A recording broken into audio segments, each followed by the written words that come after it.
Good morning, guten Morgen, buenos dias, boa tarde, climata and bonjour. Wherever you are, welcome to this, our second iManifest EMEA webinar. My name is Andrew Nicholson. I'm the organiser and the host of today's webinar. This is the second of two webinars geared to getting iManifest up to speed and actively promoting IBM through each region with EMEA. Today we're lucky to be joined by experts and industry leaders to provide us with an insight into why we're so passionate about the IBM. This event should be a catalyst for ideas to help forge clear and concise messages for each region within EMEA that espouses the values of I. We've much to get through in the next 30 odd minutes, so without further ado, let me talk you through what's coming up.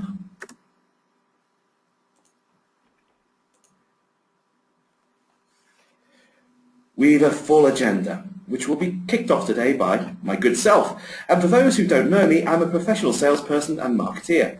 I work for Utilities 400, an IBM business partner and premium ISV who specialise in developing sophisticated data delivery, integration and intelligence solutions for the IBM.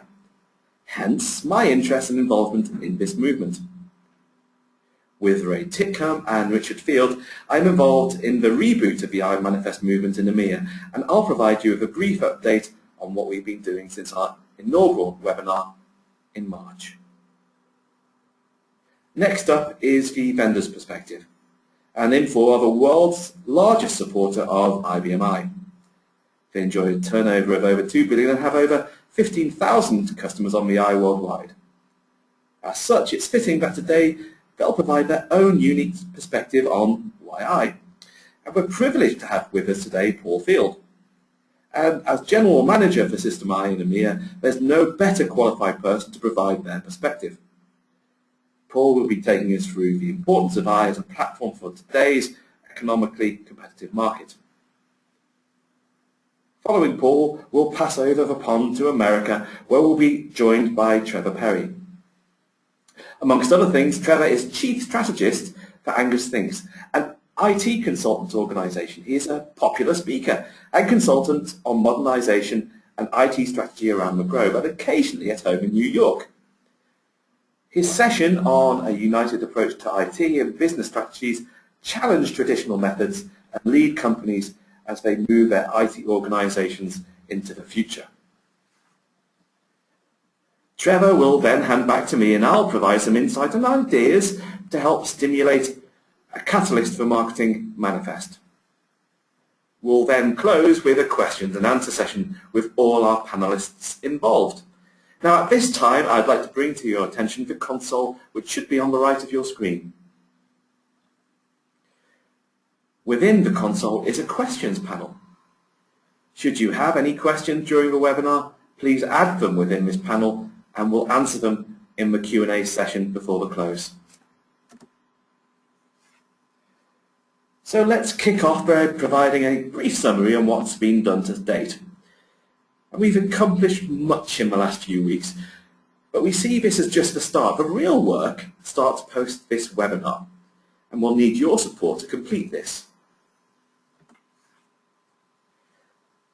iManifest EMEA was rebooted in mid-April with our call for participation webinar. This event was well attended and we enjoyed good media coverage within the IBM specialist publications such as iSeries Newswire and IT Jungle.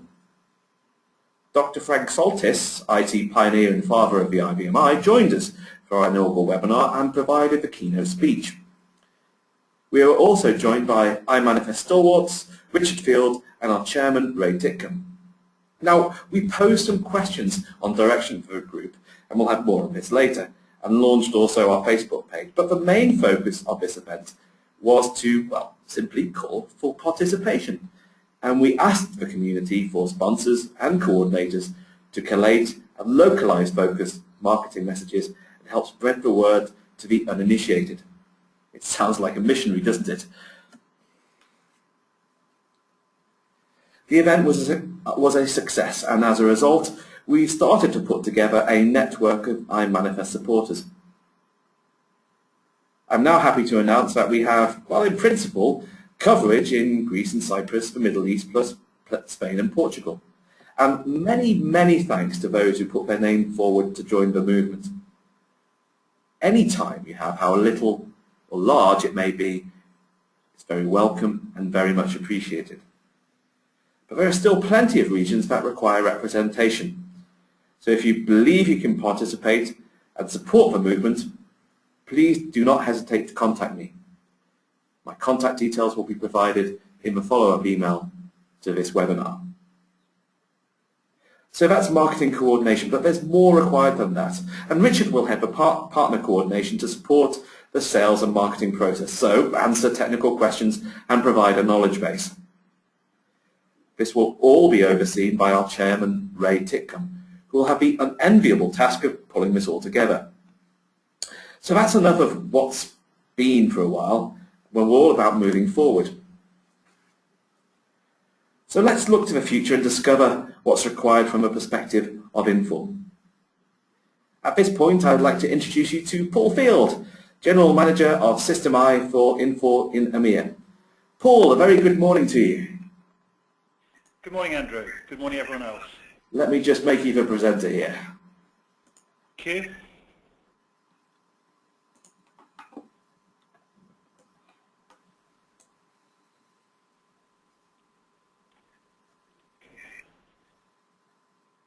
Hopefully you can all see that now. Loud and clear. Brilliant. And thank you very much, Andrew, for inviting me to talk System I from a vendor's perspective, in this case obviously from Infor. Proud to run the System I division for Infor for EMEA. So I've really tried to focus on, again, not a first message which is supposed to be insulting everybody, but really picking up on Bill Clinton's slogan from his re-election campaign, so a few years old, when he used to have printed up all around the campaign buses and offices, "It's about the economy, stupid."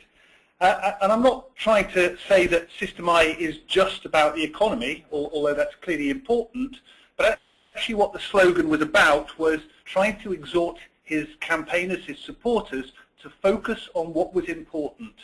So what I'm trying to do in this short session really is to come back to what is it that's important when we're selecting a commercial platform. And actually, the kind of process that we go through when we make any buying decision, whether it's as an individual or as part of a business, is pretty similar. Now, the first and most important question we have to ask ourselves when buying anything is, does it do what I need it to do? Because if it isn't, clearly you need to go and select something else. It's always going to be the most important factor. The second one is, okay, so if I buy that, will it do what I need it to do safely, reliably, consistently, for a long period of time, etc.? Because again, there's no use buying some electrical goods, for example, taking it home and being electrocuted first time you use it. And actually, only the third most important factor, once you've addressed those two, is how much does it cost? So clearly, a variety of factors very important when we make buying decisions. If we then transport that kind of perspective to buying a hardware platform, buying commercial systems, how does that apply? First of all, we need to consider all of the applications, all of the software that's available on that particular platform, in this case, obviously System I. We then need to think about how secure, reliable, safe, predictable that platform's going to be. And then finally, when we've done those two things, we'll start to think about cost. And if we apply all of those to System I, and that's what I'm going to do in the next couple of minutes, I think you'll find that actually it gives us some really quite interesting answers. So again, purely from the perspective of Infor, if we were to look at just the applications, and this isn't all of them, just the applications that we've got available on the System I platform, it's a whole host of names that some of you will recognize instantly, like Mapix with XA, SSA, BPix, XPPS, System 21 with Aurora, whole variety of different, very, very well-known platform products and applications that many of you will have either come across, used, or even continue to use as, at the moment. But then supported by a whole host of smaller applications which fill in particular niche requirements like CRMI or workforce enablement. So a whole variety of different either huge ERP systems or smaller niche products, all available from Infor on the SystemI platform. So in terms of applications available, there is a vast wealth of domain knowledge, expertise, years of experience built up in those applications.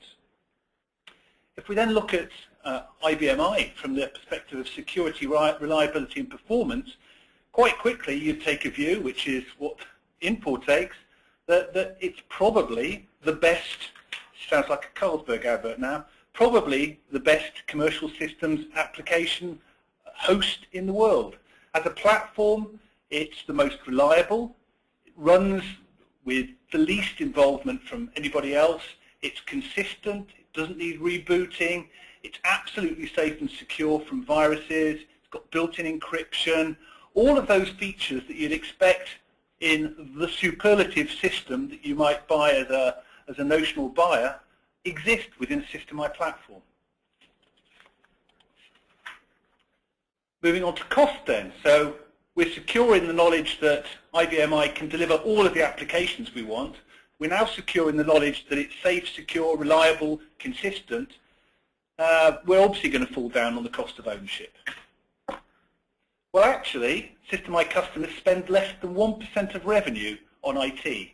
Now, that's a much lower benchmark than competitors' products on competitive platforms.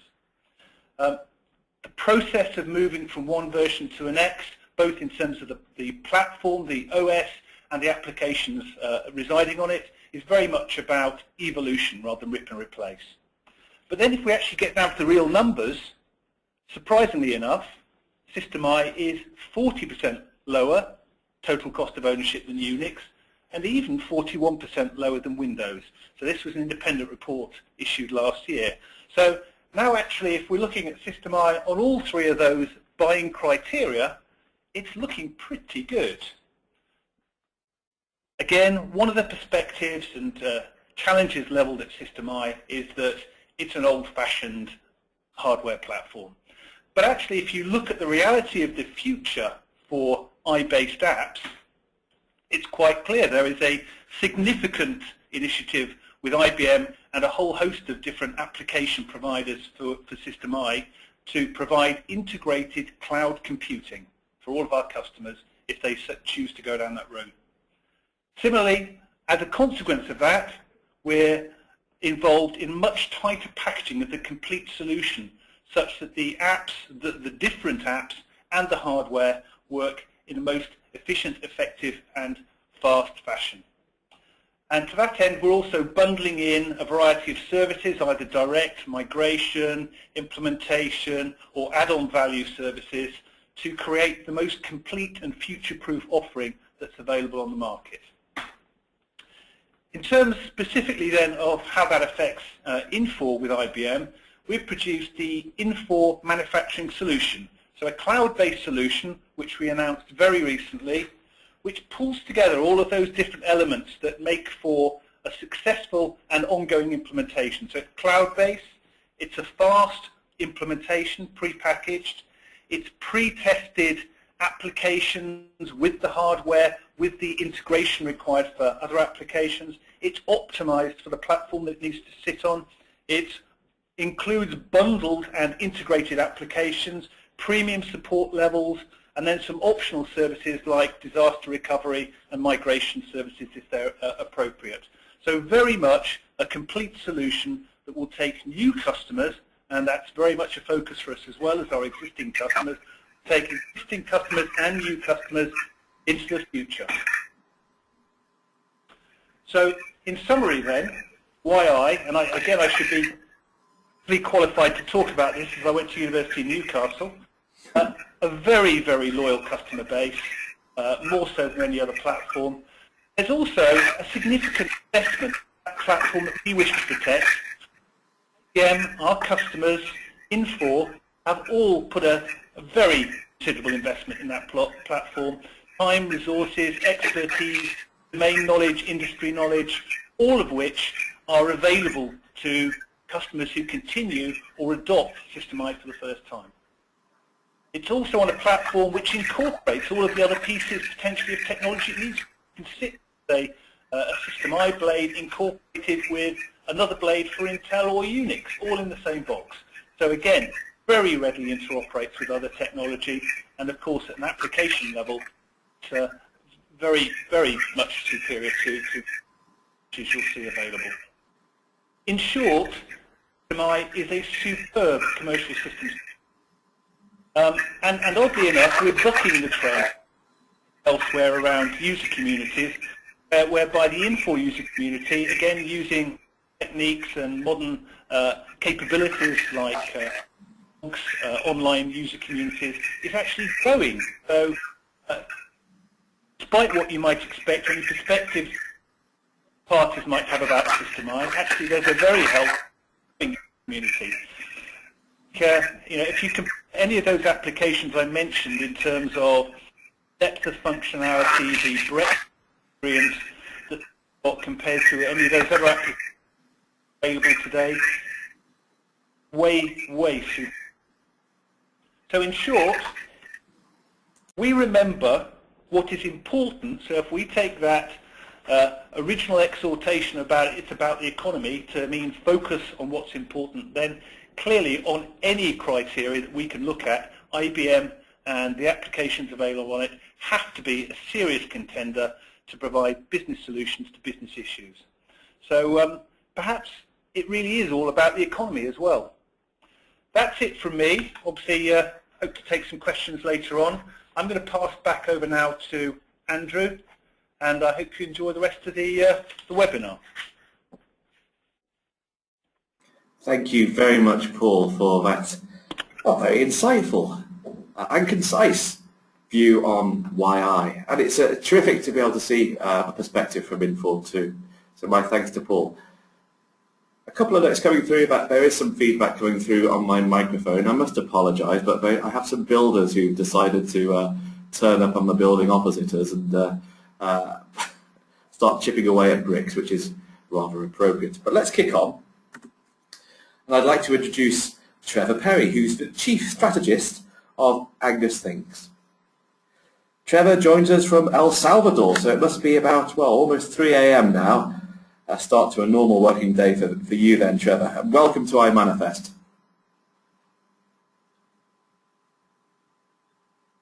Thanks, Andrew.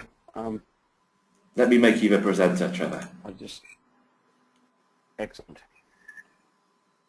So apologies if the line is a little bit shaky from Trevor, but bear with us. He is in El Salvador. It's a long way away, and the internet connection there isn't perfect. Trevor, it's all yours. Go ahead. So I assume you can see my screen there. We can indeed. I feel like we're in the middle of a bit of a love fest for IBM, and I think this demonstrates Paul's contention that we have a loyal customer base, and we really do. Once you've been using this platform, it's difficult to find another platform that really is quite as complete. So my approach really is always a little bit taking a different perspective, and one of the complaints that labeled against me often is that I'm the IBM policeman, because I talk about using the appropriate and correct name, and lately, because that's been not well received, I wanted to try and explain maybe why we should look at using the right name. And it's not about the name, it's about understanding what we have, what this is, and mostly what we find is that people truly don't understand what it is that they have. And we have a lot of people using our platform like they did 30 years ago, like they did 20 years ago, and they really don't do it justice. They don't talk about it like it's a modern platform, and they don't understand that. So a little bit of education, and to do that I'm going to explain about the business of mowing lawns, and then I'll talk a little bit more on why. Now the interesting part is that we have one of the strongest legacies in IBM, of course, and in the computing world, and you can see a bit of a path here towards where we are. And one of the most amazing things that happened just 3 short years ago was we had a complete replacement of our platform with a new thing called the Power Systems. And the Power Systems has taken advantage of everything that IBM has learned from in fact, even earlier than the 38 and the 36. But our friendly AS400, one of the favorite things that ever happened to the planet, and obviously the I series and the System I, but also what IBM learned with the System P and the P series and have brought together all of those things. So our heritage, while quite incredible, has delivered us this most amazing thing called Power Systems. Power Systems is now the best business server on the planet for many, many things, including obviously IBM I. So I want to put that picture up there to show where we're at today. It's pretty obvious when you see the history of it like this. A lot of people don't. They sort of think we're somewhere in those little white boxes up on the top left, and we've come a very long way.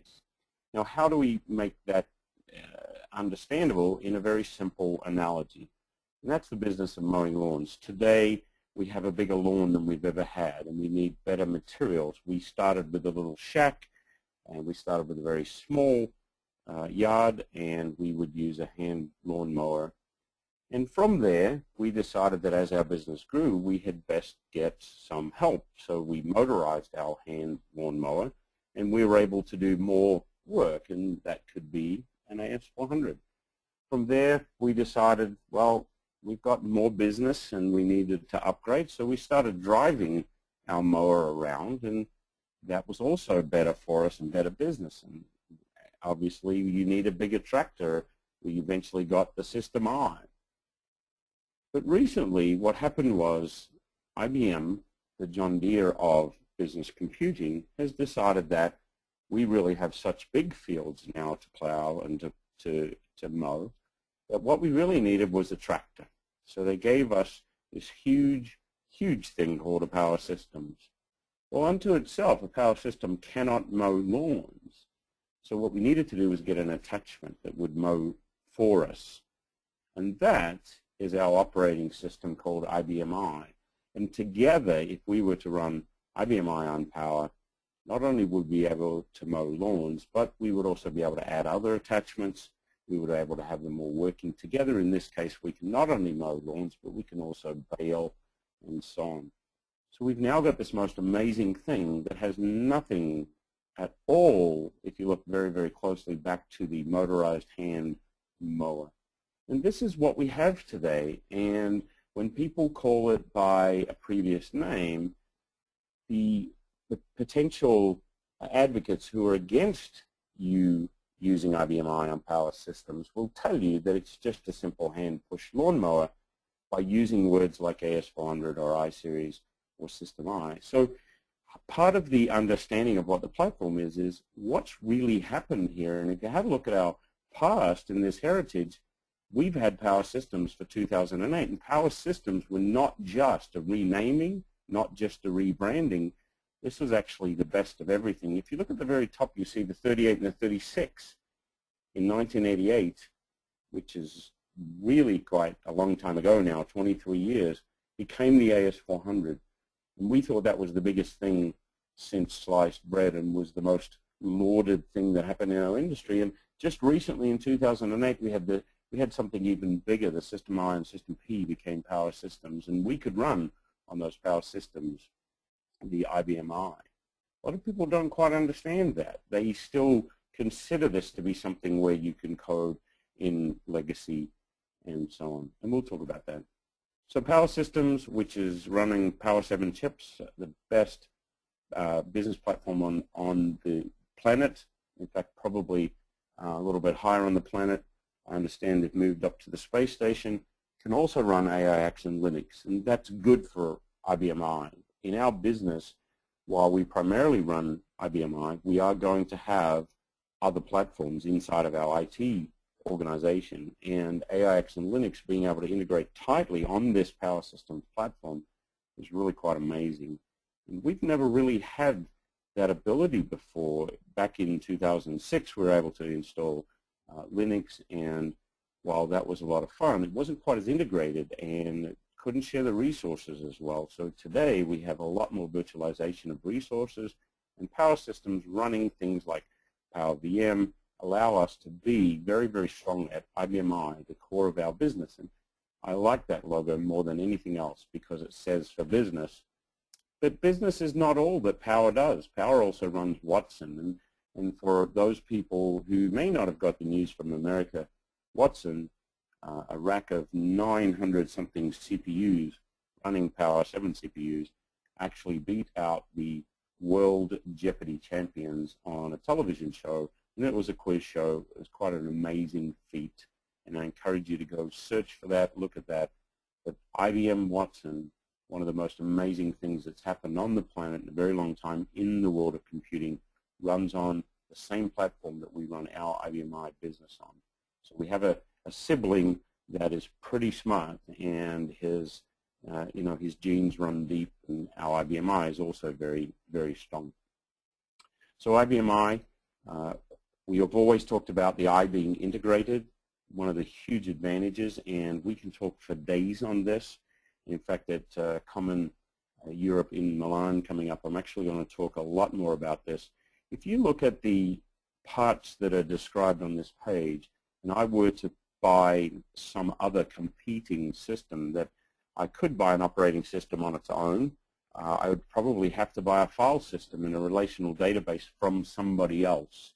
A web server might come with my server, or I may get a better one from a third party, or an open source one where I'm supporting it myself.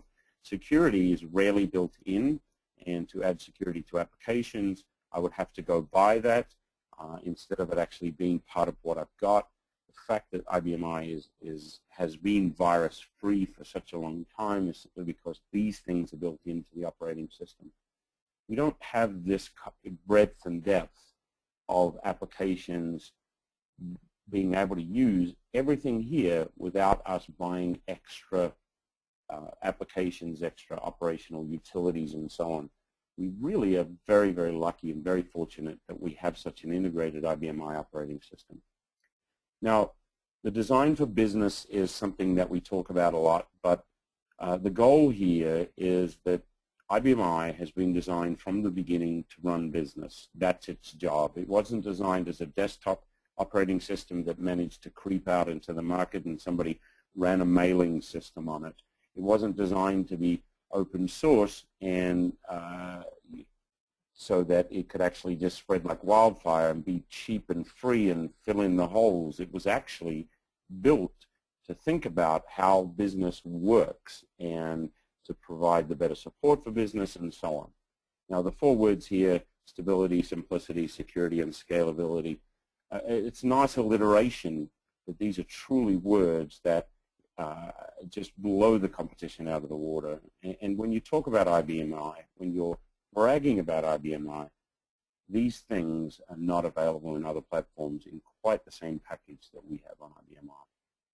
So for our longevity, obviously you've seen the path where we had a System 38, and some people even went earlier than that. We have a very, very strong heritage, and we can use that very, very well. People are still installing and running applications that they had 30 years ago, and that's amazing. The fact that we do not have to re-engineer our applications for every major release of our operating system or our framework, and the fact that applications that ran on the chipset on a System 38, where they're running on a Power 7 chip right now without modification, and the migration is very, very simple between these systems, is one thing that just is not available anywhere else. This is probably one of the most incredible things on the planet. Unfortunately, it has a drawback, and that is just the perception of it.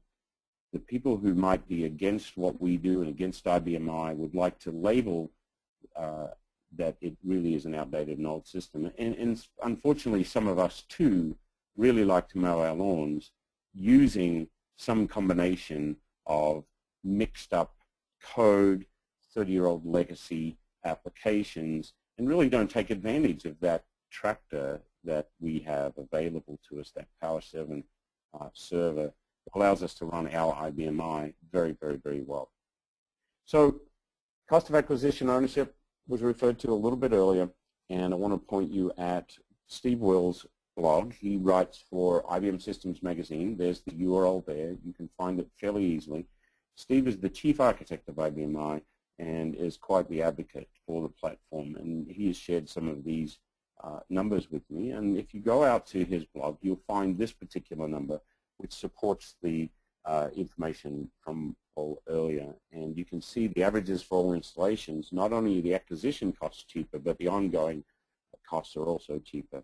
Unfortunately, from an individual server perspective, Power 7 is often seen to be quite high, even though businesses don't understand that that cost really includes everything. It includes database security, systems management, performance management, and people are not looking really at the right comparison. If you look from a hardware perspective or an application perspective, IBM are truly, acquisition-wise, cost of acquisition, cost of ongoing ownership is really much cheaper, and you can find that slide from Steve on that blog. One of the most amazing recent things is the IBMI manager at IBM in charge of the whole entire platform that reports directly into Tom Rose-Amelia, who is IBMI, is actually Power Systems manager, is Colin Paris. And Colin Paris was recently at Common in Minneapolis, Common North America, at the conference there. And he was just quite an incredible man. He's looking to push IBMI, to re-promote IBMI, and the timing is really wonderful. And I just want to go through some of his points. He talks about commitment and about how Power 7 processor is just the most amazing thing on the planet, and truly it is if you compare it to the competition. It's got performance gains, reliability gains, and this is just amazing for business. He talks about the new features and how that they came from customer requirements. There's a lot being put into IBMI and the Power System based on feedback from all over the world. And you, ISVs, and Common Europe are very, very key in that. And if you can, be engaged in the Common Europe Advisory Council, submit requirements to IBM or through the common organizations. It really has an impact, and IBM does listen. Another major commitment is that IBM says the word commitment all the time, and that they are making substantial investments in the future of IBMI. And for those people who are concerned, IBM is truly strongly committed to IBMI, and they have a future roadmap. And if you look at Steve Will's blog, you'll see a lot of times he'll post information about what that future roadmap is. And they are following a roadmap that they announced in 2008 with Power Systems and IBMI. And I must say that at this last conference, Common Conference in Minneapolis, Ian Jarman was asked the question about naming and branding and said that Power Systems was such an amazing and incredible platform that they were offering to the world, that they wanted a name and they wanted a brand for our platform that would live on and be strong and represent everything that we have. And that's what IBM are investing in. They're investing in branding that is IBMI running on Power Systems. And I believe that that is such a strong and amazing future. We should all be there and part of that. So a little bit more information. If you go to the Systems Mag's blogs, Steve's blog, you and I read that. It's quite amazing. We'll give you some really good information to help other people understand what I is. Have a look at the YouTube user called Lug Office. That's the large user group. They posted 6 10-minute videos for Steve actually talking about a presentation called Why I do know recently he's upgraded it. I got to see that at the last Common North America conference, and it really is quite an amazing experience, even the previous one that's out there on YouTube. And I encourage you to go watch that and send that out to your friends. Now, from my perspective, I'm strongly in favor of supporting and preaching IBMI, and for that I've got I for Everyone. I've posted some iManifest EMEA pictures that Andrew sent me recently, and I believe marketing can be as simple as this. Here's the I for Business logo and our word integrated. IBMI runs on Power, get yours. I've posted a whole bunch of these to iforeveryone.com. Feel free to grab them, print them out, submit yours. We want to spread the word. This is quite an amazing platform. And I just wanted to make sure that people were aware that this year, which some people think is 2011, is actually really 20II. And I'd like to end on that. So, Andy, I'll pass back to you. Thank you very much for your time, Trevor. I know it's very late over there, but it was insightful, and I don't know if anyone participating within this webinar had the opportunity to see Trevor speak before, but if you are going to go to Common, then I strongly recommend that you check in with Trevor. Really inspirational presentations. Now, marketing in EMEA has more complications than other global regions. We have more languages and cultures than any region. Our economics, business segments, and governance vary significantly, and that's why we asked for localized support and coordination. And we covered this in our first webinar, so for more details, please take some time to view the recording. The link for this will be sent to you tomorrow. But what of the message? Well, the message needs to be clear, concise, and relevant to the end audience. While the general message for EMEA and perhaps the world will remain so, each iteration must be localized, and the message must remain constant and consistent from point of delivery through to landing and involvement. And I'll have more on what we mean by this in a few slides' time, but let's keep on message. So we want to demonstrate impetus and encourage forward thinking, and as such, I have a couple of ideas to share. Before I begin, the examples you see today are just that, examples. We don't intend to use these, they're there just to stimulate debate and provide a catalyst for developing a marketing strategy. First, I weave a couple of focus messages for the platform user, and we'll call these I'm for Business campaign.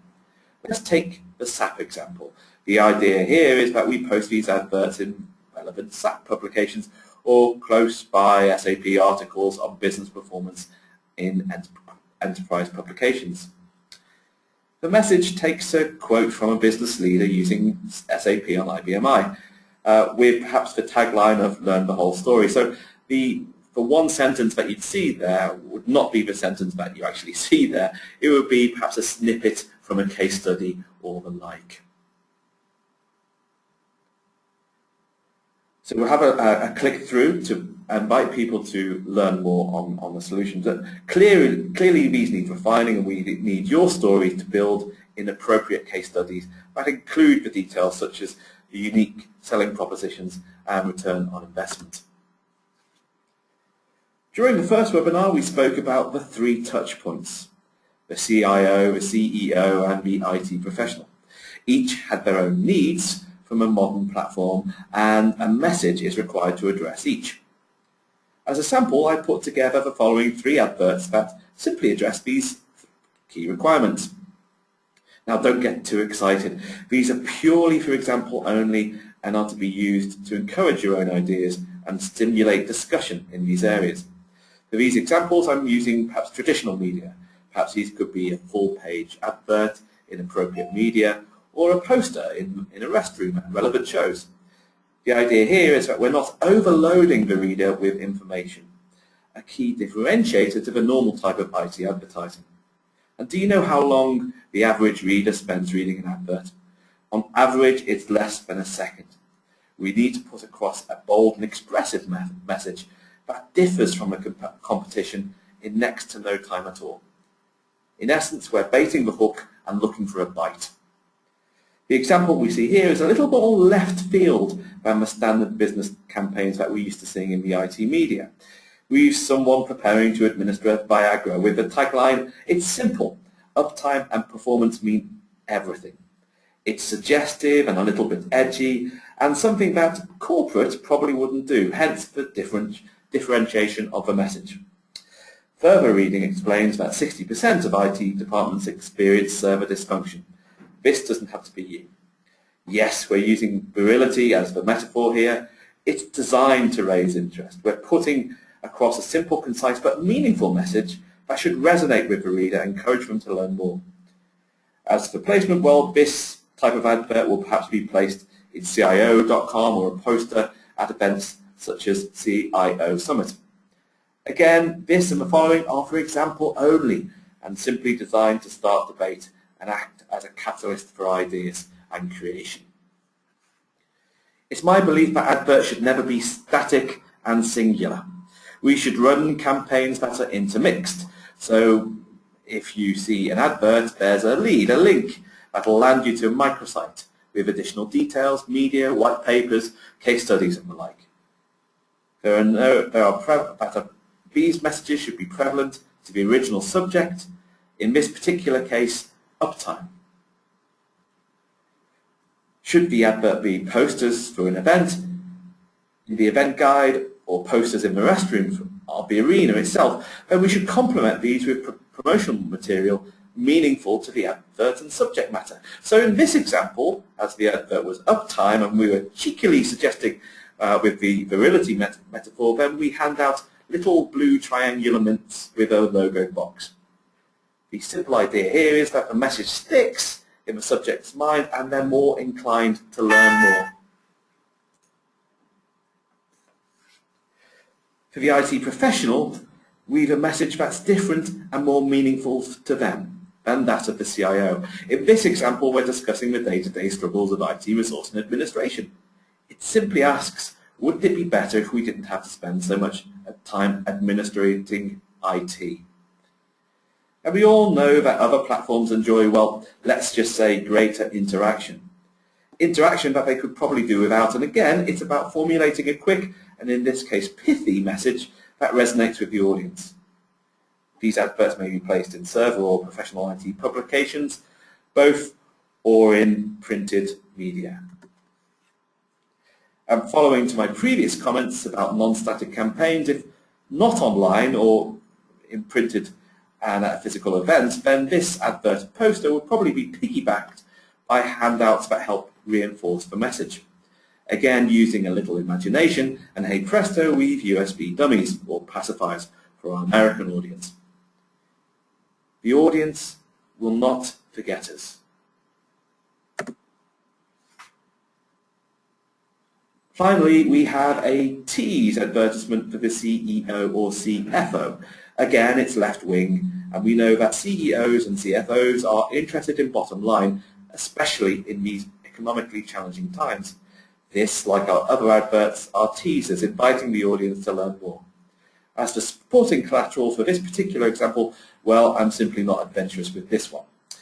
Adverts for the CAO may be placed in publications such as Financial Times, Forbes, or even Time magazine. Moving on, it's more likely that we'll be using Google AdWords, social media, and appropriate spot advertising on websites. Now, this is a huge topic that we won't be able to cover in this webinar. In fact, we'll save this for another day and another webinar. I'll keep on message and suggest that any of the examples seen within this webinar could also be used as banner adverts on appropriate websites. If we wanted to retain consistency between the different advertising media, including banner adverts, then we need to add thought to the format and form of the message. The fact campaign is an example that crosses these divides. The inspiration behind this campaign came from the ever-popular Audi adverts, simple but with strong and bold textual content. The facts should concentrate on the unique selling points of the IBM I, and before, all ads should be placed strategically in relevant and appropriate media. Fact number 9 here concentrates on total cost of ownership.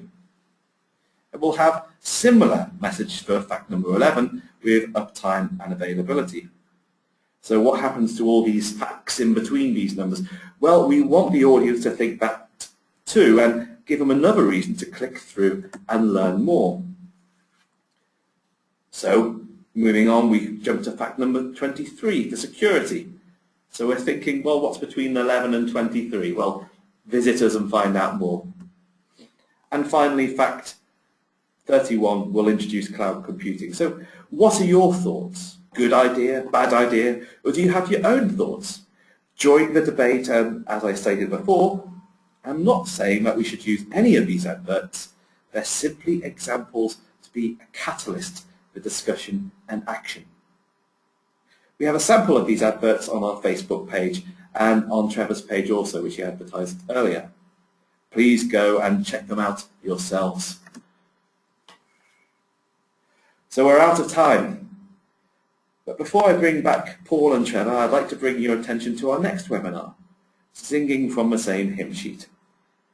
Richard will be hosting this event, and it's a little bit more techy than the two we've had to date. A full agenda and firm date will follow in June. We'll hold this event during late afternoon too, so that'll help with our American friends.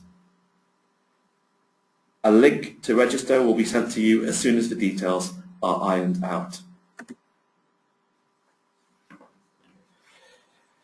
So my hearty thanks to all participants for their time and contribution today. But before I summarise, I'd like to discuss the options available to the group to push the movement forward. There are a number of options open to us in terms of remuneration. A decision on the development and structure of the organisation is imminent, and we will have ramifications on the way we push the movement forward. The options include opening membership to all who have a vested interest in I, or having membership for ISVs only. Both have merit, and membership models for both are being developed and reviewed as we speak.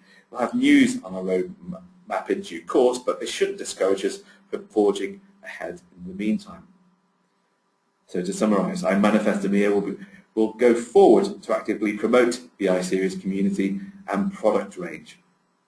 To join iManifest, apply to the iManifest group within LinkedIn. Support iManifest EMEA, please sign up and pledge at iManifest.eu. Above all, please be active. Thank you for your participation, and I'm delighted to bring back Paul and Trevor for the Q&A session. Are you still there, chaps? Yes. Terrific. And I'm here. That's a good start. So I have a couple of questions to ask before we close. The first is, Andrew, has anyone from South Africa engaged with you guys yet? No. Join us.